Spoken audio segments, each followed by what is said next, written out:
आज आपण एका महत्त्वाच्या आजाराविषयी चर्चा करूया। तो आजार म्हणजे जीबीएस। नमस्कार, मी डॉक्टर अद्वैत गीते, एशियन नोबल हॉस्पिटल अहिल्यानगर येथे मेंदूविकार तज्ञ म्हणून पूर्णवेळ कार्यरत आहे। साध्या भाषेत जीबीएस हा आजार याच्यामध्ये नसांवर सूज येते। हा आजार कशामुळे होतो तर कोणत्याही प्रकारचे शरीरामध्ये इन्फेक्शन, उदाहरणार्थ व्हायरल किंवा बॅक्टेरियल, जे सर्दी, खोकला किंवा जुलाब, हे इन्फेक्शन झाल्यानंतर शरीरामध्ये आपली प्रतिकारशक्ती आपल्याच नसांविरुद्ध काम करायला लागते। त्याला आपण ऑटोइम्युनिटी असे म्हणतो। ज्यावेळेस आपली प्रतिकारशक्ती आपल्याच नसांविरुद्ध काम करते त्यानंतर जीबीएस हा आजार चालू होतो।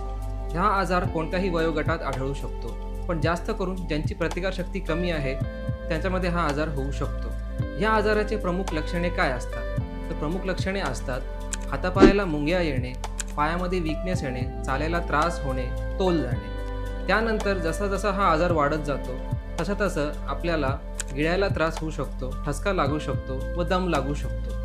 ह्या आजाराचा वेळी निदान व उपचार करणं अत्यंत महत्त्वाचे असते।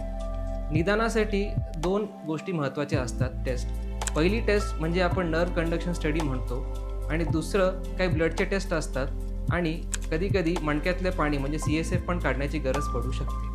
हा आजार वेळी निदान करणे अत्यंत महत्त्वाचे असते, कारण वेळी निदान न झाल्यास यामध्ये काही कॉम्प्लिकेशन होऊ शकतात, जसे ऑटोनॉमिक फ्लक्च्युएशन्स म्हणजे ब्लड प्रेशर कमी जास्त होणे, हृदयावर प्रेशर येऊ शकते आणि कधीकधी पेशंटला व्हेंटिलेटरची पण गरज पडू शकते।